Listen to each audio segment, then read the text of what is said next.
Hello to all my story lovers. Welcome back in Storytime channel. Today I am reading chapter number 28, Light as many candles as possible, written by the great Sudha Murty and taken from the book Wise and Otherwise. Let's go through it. I was traveling with my father in the interior parts of Karnataka, in the areas bordering Maharashtra. My father, a retired professor and doctor, used to guide my work and was my favorite companion on my travels. We were in a village where there was a famous temple dedicated to the goddesses. It was a Friday, the auspicious day of the week for women all over India. Many women had come with offerings of fruit and flowers for the goddesses. They had formed a long queue, but I was not part of it. Having come to study the destitute in the area, I sat separately talking to people. There were fruit sellers, bangle sellers, and other vendors. I learned a lot from these peoples on the street. They had faced the harsh realities of caste, money, politics, old beliefs, and much more.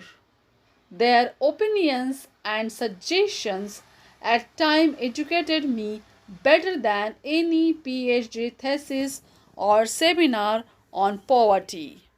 Once I met a retired gharwali, commercial sex worker, along with a beautiful girl of 16 who had long hair, a pretty face, beautiful eyes, and a smooth complexion. Innocence added radiance to her face. She was wearing a green sari, green bangles, and plenty of jasmine in her hair. The older woman claimed she was the young girl's aunt. Though I was talking to the aunt, my eyes were fixed on the young girl. During the course of our discussion, I learned that this young girl had just become a devdasi, woman dedicated to the temple. There is a ban on converting women to devdasis, but many things happen illegally in our country. I look at the aunt. She was devdasi too. She smelled strongly and had black teeth stained from chewing tobacco, a big punch, and red eyes. Her face bore a harsh, greedy expression. She was wearing a silk sari, gold bangles, and a necklace, but no amount of gold could make her beautiful. This young girl was going to be a gold mine for the old hag. I imagined that this girl of 16 would probably become like her aunt after 30 years or so. Then she would also catch hold of some innocent girl, make her devdasi, and exploit her as a source of income. What a pity the girl was not even aware of where she was heading. Tears filled my eyes, and suddenly I started sobbing uncontrollably. People standing around stared at me, wondering what had gone wrong.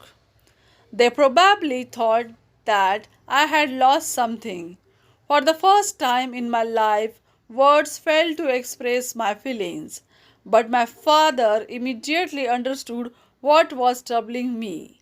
He said, tears cannot be solved age old problems. We can only try to reduce them. You cannot change the life of every single person. If you can rehabilitate 10 such people in your lifetime, I will be a proud father.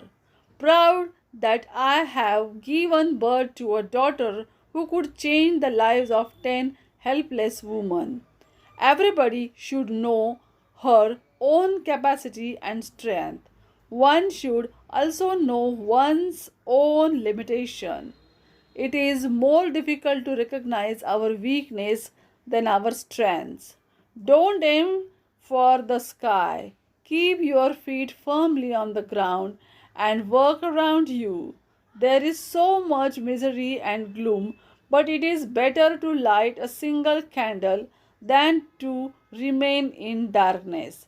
Try to light as many candles possible. This is the end of the Sudha Murty experience. Do you like it?